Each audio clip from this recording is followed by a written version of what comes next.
So in this example I have sine squared theta times tangent squared theta equals to tan squared theta minus sine squared theta. So let's see how to prove this identity. So I can start from right hand side or left hand side, doesn't matter. Let me start from the right hand side this time. So it will be tan squared theta minus sine squared theta.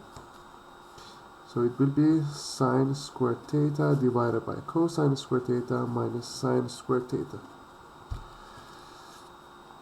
Then I can have the common denominator, which is cosine squared theta. We have sine squared theta minus sine squared theta cosine squared theta.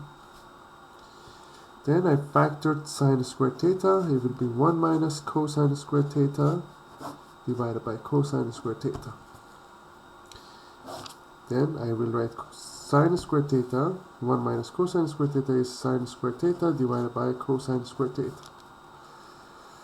So I keep this one here. With these two, sine over cosine is always tangent. Sine squared theta times tan squared theta. That's how you see it in the left hand side of this equation.